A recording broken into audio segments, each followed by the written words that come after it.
Sports Talk. Let's go.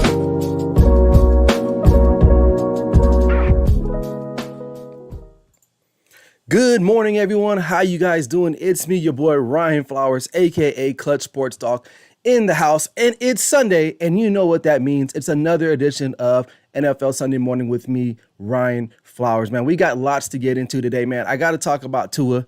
That's the biggest storyline right now in the NFL right now.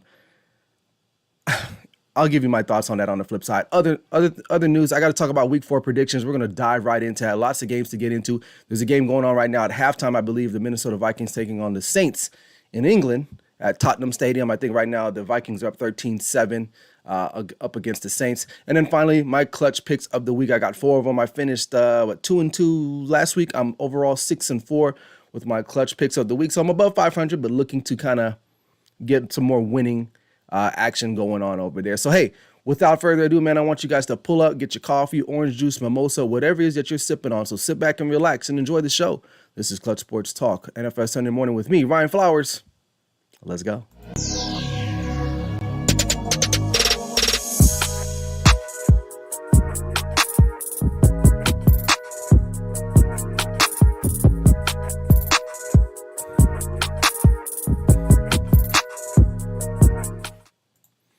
Welcome in. Hope you guys are doing all right. It's Sunday morning, and this is NFL Sunday Morning with me, Ryan Flowers, presented you guys by The Grid, the leaders and the future in sports media, entertainment, and content. So, hey, again, another great show for you guys this Sunday. Man, I'm always juiced to do this show, man. It's Sunday. It's football. What more else can a guy ask for, man? Hey, and it's actually my favorite time. I love this fall season, autumn, whatever you want to call it.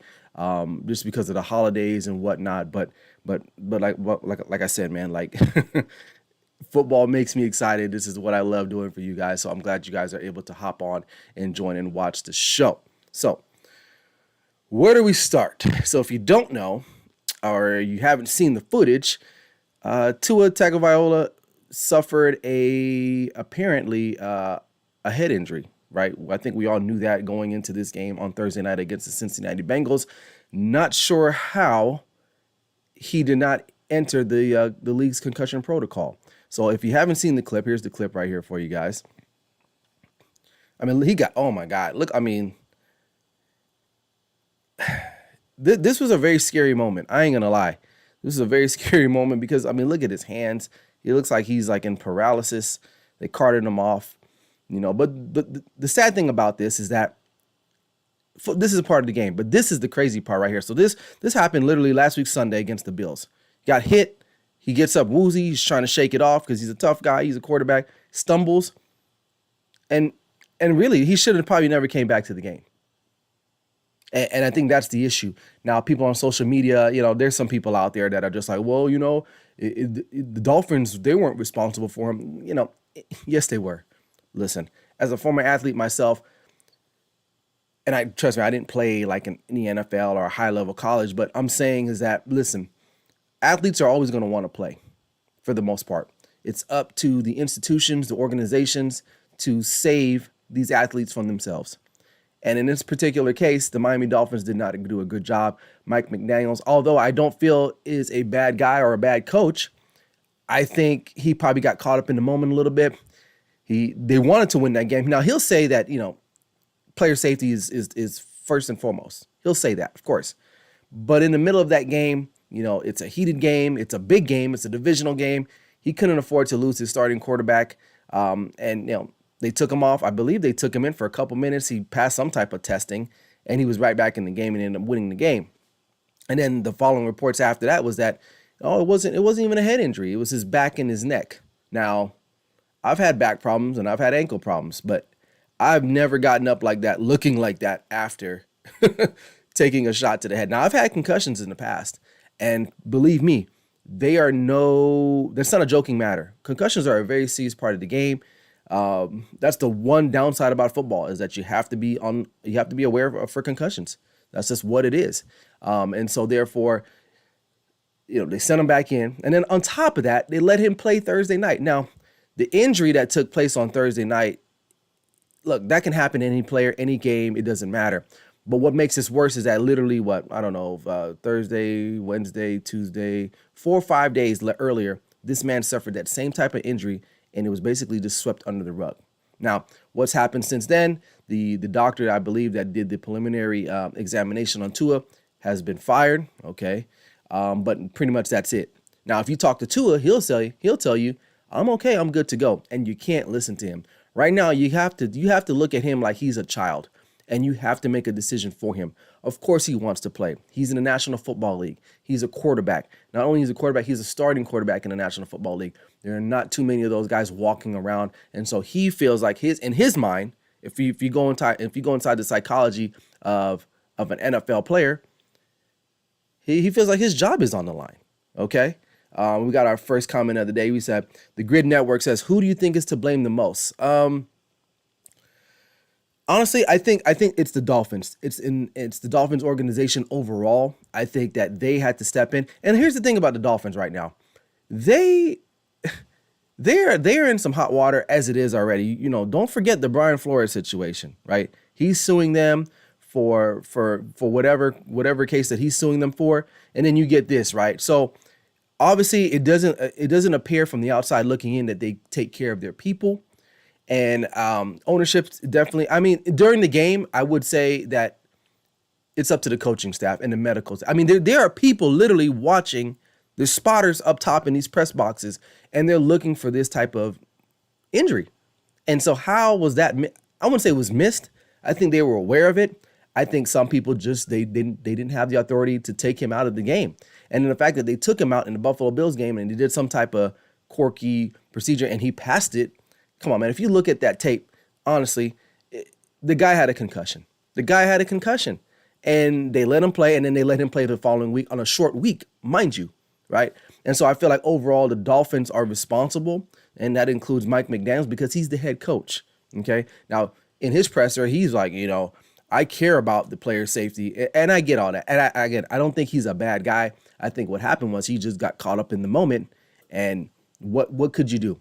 What could you do? And I'll speak from experience. So I coach for the many who know, or not many, but those who do know me, I do coach football.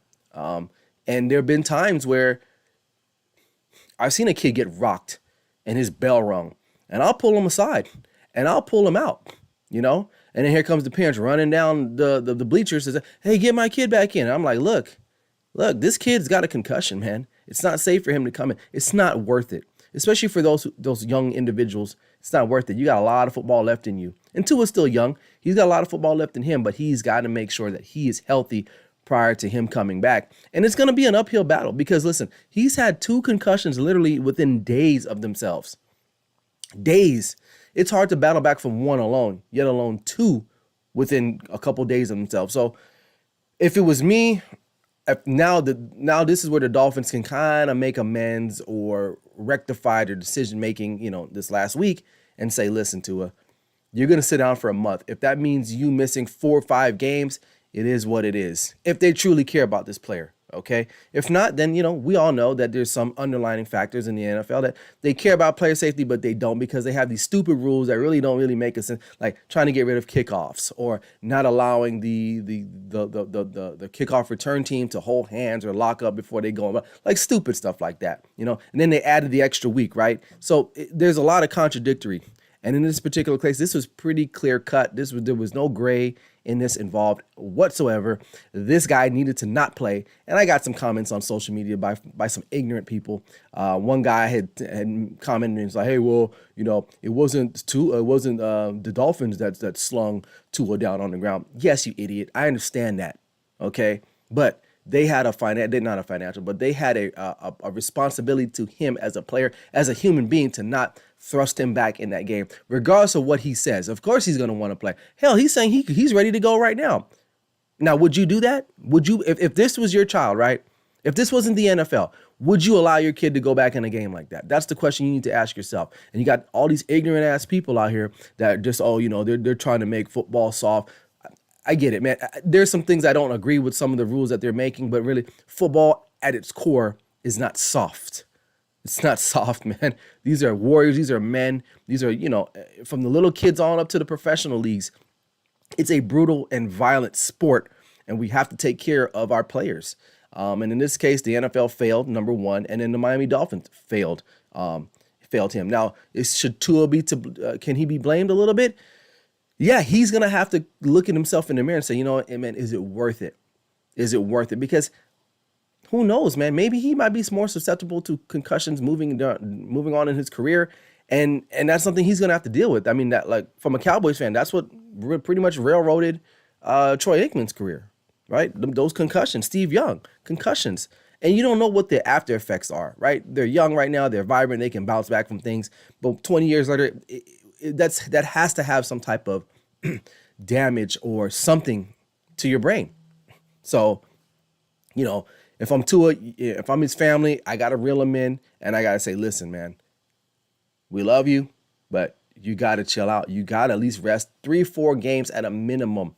The good thing with the Dolphins situation, they do have a capable backup in Teddy Bridgewater. One thing I will say about the team itself, once Tua went down, I thought it was going to be pretty much open floodgates. But they battled. They were in that game. They were close to winning it. They just couldn't finish it off. But Teddy Bridgewater, now he's not the future. Teddy Bridgewater is pretty much of a game manager. And we got another comment. All Even podcast with Barry Grant Jr. He says he needs to be held up. Yep, he does. At least 4 to 6 weeks. That's my recommendation. Now, I'm not a doctor. I don't claim to be one on TV, but he does need to be left out. But back to the Dolphins themselves, they are still going to be okay. You still have Tyreek Hill. You still have Jalen Waddle. You still have other weapons. Your defense is pretty solid. They just need to just kind of, what's the word? Rally the troops and be in for the long run. Because let's just be real. Now, Tua was playing pretty good, right? Is he that much more better than Teddy Bridgewater? That's the question. Now, I can't answer that right now, but I'm posing that question to you all because is that the case? And if it isn't the case, or if it is the case, then the Dolphins will be okay, right? Because they're going to have to really rely more on the defense, but you got weapons for Teddy Bridgewater to throw the ball to. Now, he's going to have to push the ball down the field. That's the problem with Teddy Bridgewater is that he's like a 10-yard pass, 10, 15-yard kind of guy. He's going to have to push the ball down the field because you have guys that can stretch the field. So if you're a Dolphin fan, you're concerned because obviously, you don't want to see one of your better players being injured or not on the field. But then on the other note, you're like, well, you know what? At least the backup situation isn't terrible. As you can see with my Cowboys, the backup quarterbacks are very important. Now, they're not talked about because you hope that your backup quarterback isn't playing. But for me as a Cowboy fan, in the last couple of years, we've had to see our backups play. And so far today, we're looking all right. So our backup has won 2 games in a row. So we'll have to see what the Dolphins are going to do. I don't know who the Dolphins have next here. Let me click on them real quick and see who do they got next. They got the Jets. They got the Jets on the road next week. So that's a winnable game, even with or without Teddy Bridgewater. So I don't know. We'll see. All right. Moving along. Oh, what's going on with my buff here? It's streaming real slow. All right. Let's get into the picks of the week, or excuse me, predictions. Here we go. So, all right, now we got the Minnesota Vikings taking on the New Orleans Saints. I think that game is still 13-17, or excuse me, 13-7 at halftime, or they've come back by now. But anyway, let's talk about the first game. We got the Cleveland Browns on the road heading into Atlanta to take on the Falcons. This is going to be a good game, I think, as far as like, maybe not like play, but as far as like the outcome or the feel of the game, because I think it's going to be close. Now, on paper, the Browns are far more superior talent-wise than the Atlanta Falcons. But for some reason, the Falcons always find a way to keep these games close. Now, I kind of struggle with this one because a part of me should say, just take the Bengals. I'm not sure if Myles Garrett's playing today because he had an accident this week. I think he might play. I don't know. You guys can let me know if that's true or not. But a part of me is going to say, I'm going to ride with the Falcons to take the win. They're at home. They nice win against the Seahawks last week going up to the Northwest, which is never easy to do. So I'm going to take the Falcons to win this game and see what happens from there because they play hard. They haven't been like flat out blown out by anybody. So I'll go with them to take the win there. All right. Washington Commanders. Oh, Garrett is out. Okay. Carving Up Podcast says Garrett is out. So yeah. Oh yeah. I that makes me feel a little bit better about the Falcon situation. So I'm going to ride with the Falcons on that one. All right. Washington Commanders taking on my Dallas Cowboys in Fort Worth at Jerry's World. Cooper Rush leading the charge.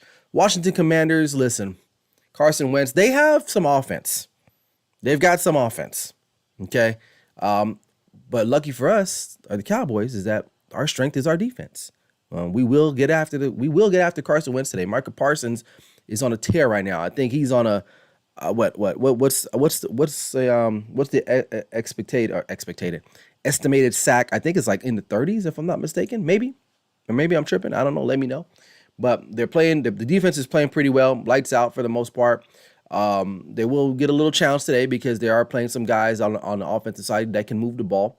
Terry McLaurin, Doxson, Gibson, who can run the ball effectively. Carson Wentz, for whatever it's worth, he can be hot garbage, and then sometimes he can be pretty decent. And so he's a mobile quarterback. He can get around. He will make that mistake. He is vulnerable, especially if we start getting after him.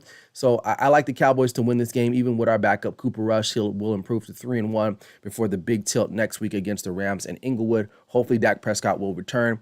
But the defense is playing good. And the thing about the Cowboys is that's what they have to do. They have to play defense, and they got to run the ball. Now, this thing between Noah Brown and Cooper Rush, I'm kind of liking. It's making the Amari Cooper trade seem not so bad anymore. I think Michael Gallup is activated or not. Let me know. I know, Bryson, you're really good at knowing that information. I probably should know it before I get on a live show talking about Sunday morning football. But listen, I'm still not in love with the Cowboys wide receiving core, but with the emergence of Noah Brown, CeeDee Lamb, if he can just hold on to the damn ball. And I mean, now he had the game-winning catch on Monday, but listen, he's got to catch everything that comes his way. That you're a number one. That's what you got to do. But with Noah Brown kind of, I think he has the same stat line as Amari Cooper, so he's kind of replaced that, and then hopefully we get Gallup back, and then James Washington at some point. The Cowboys wide receiving core will probably look a little bit better. Not to mention we're missing Dalton Schultz as well too. So, but I still like the Cowboys to win today. All right, what's up, John Rivera? Let's go Jets. Yeah, I'm gonna talk about them. I got some thoughts on the Jets today against the Pittsburgh Steelers, so just stay tuned, brother. I'll share my thoughts with that. All right, we got Seahawks going on the road to the Motor City, a.k.a. Motown, to take on the Detroit Lions. I like the Lions. In this one. People, they play hard, man. Oh, Gallup is active for this game. As long as CD is able to catch the football, they'll run the ball well and play great defense. Cowboys win by 10. All right, you heard it. Carving Up Podcast. Check him out. He said he's got the Cowboys winning by 10. I don't think it'll be that far. I think it'll be closer. I think that game is like +3 for the Commanders, if I'm not mistaken. So it's a divisional game. It can go either way. I'm going to play it a little bit close. But anyway, back to the Lions game. Lions play hard, man. They're playing hard and they're scoring, but their defense is kind of weak right now. They're giving up like 31 points a game, which isn't good. But I think they'll get right today against the Seattle Seahawks, which they're pretty anemic, and they got to take their show on the road. But I like the Lions at home to win that game overall. All right. Texans at Indianapolis. Colts coming off a really, really great win against the one of my picks to come out the AFC against the Chiefs, taking on a divisional rival in the Tennessee Titans. This one should be a good one as well. Tennessee Titans, I like them. Now, people are probably thinking, well, the Colts just had a really big win against the Chiefs. It's not so much the Colts won that game. It's more the Chiefs kind of gave away that game. I still see some holes in the Colts. And Tennessee, for some reason, plays them hard on the road, right? For some reason, they just play each other hard on the road. So I like the actual Tennessee Titans to win this game. It'll be a good one. It's just going to boil down to who can score the most at the end of the game. Well, obviously, who can score? That's the point of the game, right? But I do like the Tennessee Titans. John Rivera says Detroit got some players. So yeah, they do. I just think that they still got enough to outlast the Seattle Seahawks today at home. At least they've been playing decent. They just haven't been able to finish games. They were in that game against Minnesota last week, and they just couldn't finish. And so they're playing hard for their coach. Dan Campbell is not a renaissance man when it comes to the new era of coaching in the National Football League. But these guys play hard for him, and that's got to count for something. And if they were on the road, I'd probably take Seattle because that trip to the Northwest can be pretty difficult on teams just because of how far it is. If you look at the map, it looks like it's close, but geographically it's out there. But yeah, I like the Lions. But anyway, I like to take the Titans over the Colts today on the road. Two well-coached teams, but I like the Titans. All right, Chicago Bears taking on the New York Football Giants. The Giants coming off a loss to the Cowboys on Monday Night Football. Bears coming off of a win, right, against the Texans. Listen, the Bears are not a good team. If anything, this game is important because it's about two teams that are really not that good, but their records kind of don't reflect that yet. And I think today the Bears probably might get exposed. Now, one thing that's not going for the Giants is that they did lose Sterling Shepard again, and I feel bad for this young man because I believe this is like his second ACL in as many years. So that's a blow for them. The Giants defense is formidable. I will say that. And they can move the ball. They still have Saquon Barkley. So I'm going to take the Giants at home to beat the Bears and to get back on that winning column. And because to me, the Bears just been winning really by smoke and mirrors. And they haven't really played nobody yet. And the one team that was a legitimate playoff contender is the Packers, and they lost to them. Now, the game was closer than what it should have been, but they still lost. I still like the Giants in this win today. All right. Jacksonville Jaguars taking on the Philadelphia Eagles. Doug Peterson returning to the scene of the crime where he won a Super Bowl a few years ago. Can you believe that was like 2017, 2018? It feels like it was a long time ago. Now, Peterson's been out the league. He comes back. Now he's got the Jaguars looking pretty good. They're 2-1 at this point, coming off a big win against the Chargers last week in LA. Now they got to take the show on the road again and head up to the Northeast and take on the Philadelphia Eagles. Eagles are hot right now. They're 3-0. They're scoring. I mean, big play, ability. But the Jags defense is not so bad themselves, and their offense is pretty good too. So, this is going to be a good one. If this game was in Florida, I would probably pick the Jags. But because this game is in Lincoln Financial Field, I'm going to take the hated Eagles to win this game. But I think it's going to be a close one. If you were betting this one, I don't even know what the line. If John, if you're still in here, I don't know what the line on this one is. Let me see here. ESPN's got it as 6.5. So, just about a touchdown. I would agree with that. So about 6.5, according to ESPN. Some places might have it closer. But I do like, Jags +6. It is the bet. Yeah, this would probably be a good one to bet, probably +6.5. I do like that because the game can be so close. Now, the Jags, this is a true test for them as well. 2 back-to-back road games. But the Jags have shown me a little bit. Trevor Lawrence is playing good. Why? Because coaching matters. Doug Peterson is not a terrible coach. Right? Now, he did win the Super Bowl. Now, his tenure in Philadelphia didn't end very pleasantly, right? Obviously. But he knows some of these players on the Philadelphia Eagles. Maybe he can help coach to that. So that's why I feel like this game is a little bit closer, but we'll see. But I'm going to take the Eagles to win.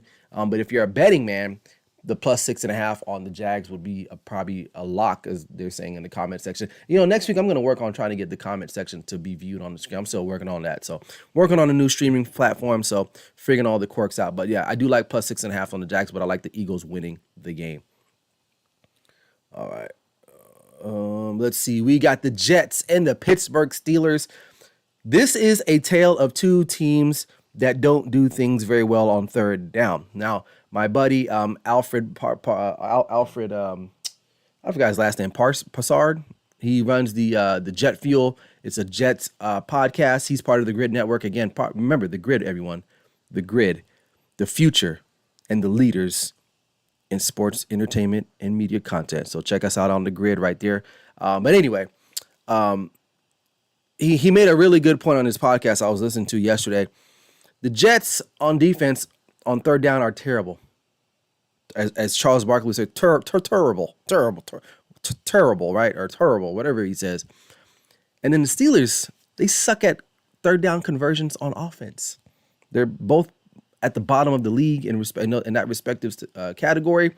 So this is going to be a tale of who can stop who on third down, right? Right. But Zach Wilson's coming back. And I think that's going to provide the Jets with some juice. Now, they had a letdown last week, and I took them in my clutch picks of the week, and I'm going to take them again. I'm giving you guys a little foreshadowing there. I just like what Zach Wilson's going to bring to this team. He's going to bring them some juice. The Jets actually have some talent on their team. I don't know what happened last week. I think they just got big off the previous win. The comeback win against the Browns, and then they let down the home game against the Bengals. But they're on the road in Pittsburgh. Now, a couple years ago, I would have picked Pittsburgh easily. But here are some issues what I have with the Steelers. Number one, Mitch Trubisky is not it. He's the same guy that he was in Chicago. He does not push the ball down the field, which I don't know if it's because he doesn't want to or the play calling. They have capable wide receivers on the Pittsburgh Steelers. Deontay Johnson, George Pickens, Claypool. There are guys. Tight ends aren't that bad. You have Najee Harris. For whatever reason, Mitch Trubisky does not push the ball down the field. He's not getting it done. And I think this might be the last game for Mitch Trubisky if the Steelers can't get it done. And Kenny Pickett. I mean, if I'm Mike Tomlin, and I respect the hell out of Mike Tomlin, for real. But I think at some point this has got to be it. This has got to be it. You got to know what you got with Kenny Pickett. If it was me, I'd probably be starting him against the Jets today, but it is what it is. And the other thing with the Steelers, they don't have TJ Watt. Now, their defense is pretty solid still, right? And be honest with you, the Steelers were my favorites to win the AFC North, and it's not looking like that anymore. I mean, it looked like a hot take a couple months ago, and we were looking good, and then TJ Watt went down, and then Mitch Trubisky, I thought he would have been a difference maker, but he's really not. So now I'm still going to stick by them, but because you never know, right? Maybe they figure it out. Maybe they insert Kenny Pickett and they get things going offensively. But right now, I don't like this. I don't like the matchup. I like the Jets to win on the road with Zach Wilson's return. So if you're in Pittsburgh and you have your mom going to the game, be on the lookout because Zach Wilson is there and he will take your mom. All right. If she looks good, right? All right. This is a big one. Buffalo Bills, Baltimore Ravens. I got to give credit where credit's due. Lamar Jackson is playing phenomenal. He's arguably, if not the leader in the clubhouse in regards to the MVP. He's throwing the ball. He's running the ball. This offense, it looks very dynamic, very unstoppable. They really should have beat the Dolphins, but they gave that game away. And then you have the Bills that are coming in, another road game for them.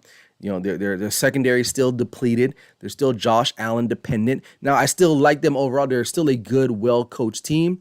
But if the Ravens can win this game, this is a statement game. This will put everybody on notice. If you don't know already, the Baltimore Ravens are back and they're serious, and Lamar Jackson is coming for the money. Okay?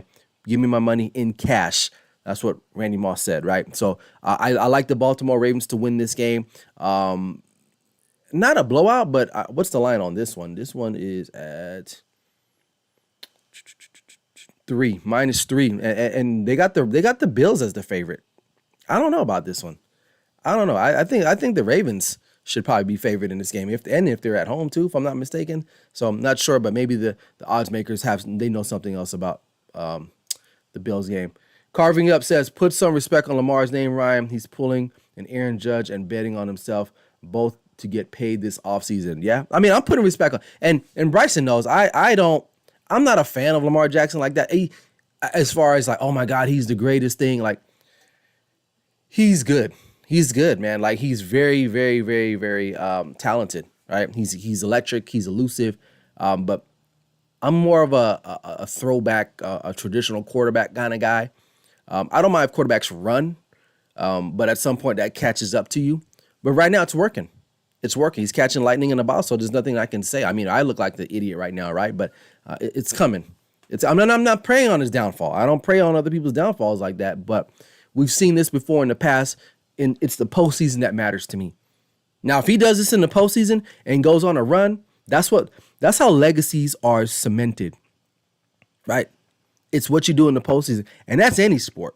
That's any sport. Whether you're a team, whether you're a player, it's what you do in the postseason. That's what cements you. That's where you make your money in the end of the day. Because if I'm the Ravens and we're like, all right, we've seen you kind of do this a little bit before in the regular season, and then in the first playoff game, you don't do any of this. Like, are you worth the money? Because yeah, we'll win a lot of games, but the ones that really matter, the playoff games, the Super Bowl, that's what matters in the end. And so I'm hoping that he can continue this. That way I'll be first to come on my show and say, you know what, I was wrong about the kid. But right now, it's looking good. I like the Ravens to win this game today at home. All right, moving on to the last bit of games. Charger. All Even Podcast says, Bryson is a fan of failed quarterbacks.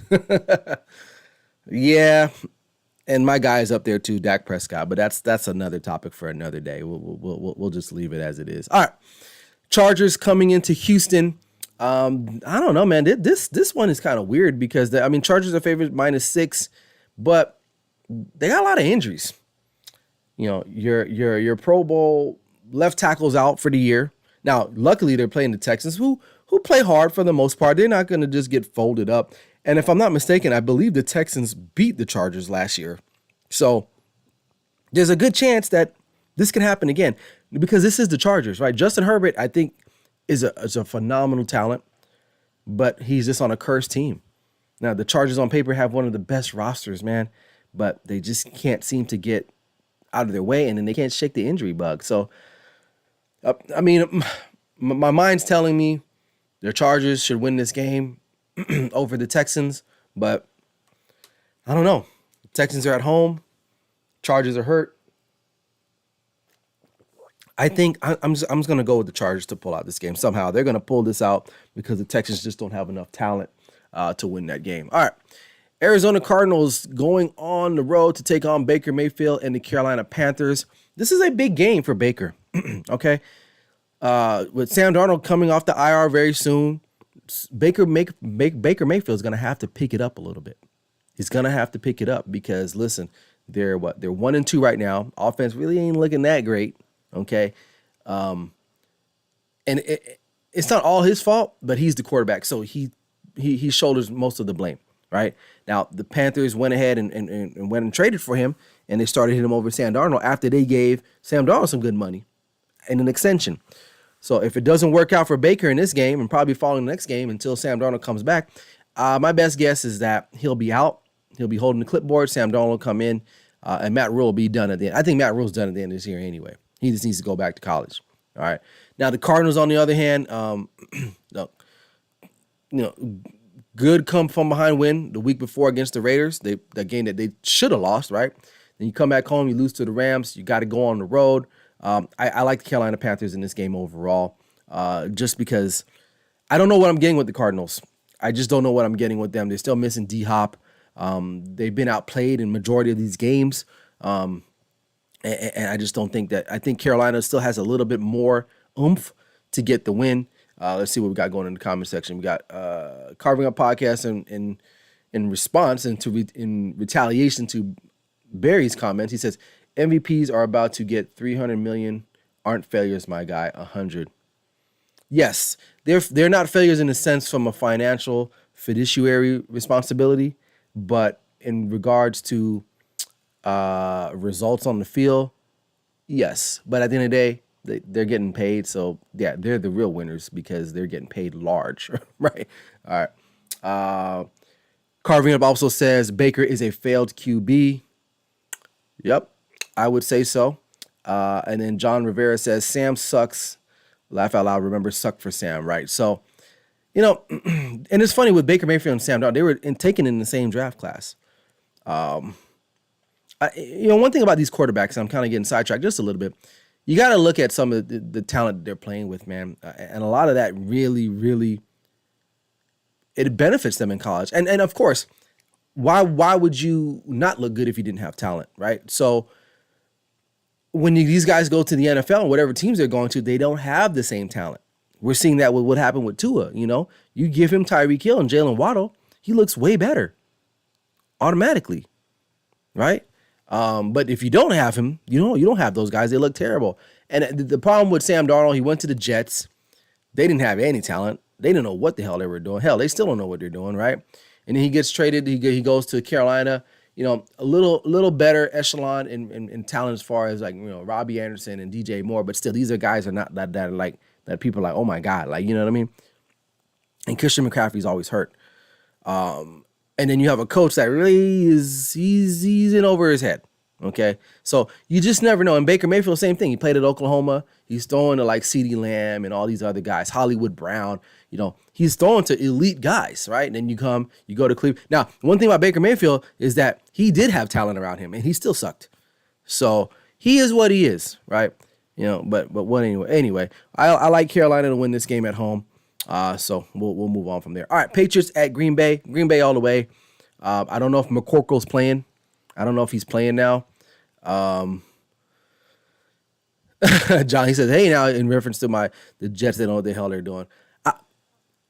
Again, listen, I like the Jets, but for me, I don't like hiring defensive-minded head coaches. You already had a good defense. You have a young quarterback. Go and get an offensive-minded kind of guy to help mature him, to develop him. And, you get, what's his name, Greg Sala? Is it Greg or George? I forgot his name. Probably a great coach, defensive coach, but I want to see them take it up on the offense. But anyway, speaking of offenses, Green Bay Packers, I think, should roll easily against the New England Patriots. Now, Patriots defense is pretty solid. I will give them that. But the Packers, they got Aaron Rodgers. They got a better quarterback. Hell, it's fair to say that right now the Packers have a better wide receiving core than the New England Patriots. So, it's funny. It's funny to me that's the case because the Packers are literally throwing the guys that played at like FedEx University, right? The only guy I know on that team is Lazard. That's it, right? Mack is out for at least a month. That ankle injury looking bad. Yeah. So McCorkle, who's Brian Hoyer? Is he the guy there? I think he's the guy that's starting. Brian Hoyer has been in the league. He's been getting some checks. I wish I had a career like Brian Hoyer, to be honest with you. I mean, literally, no one expects you to do anything. You just come and take your snaps. You get your check in the mail. You're good to go.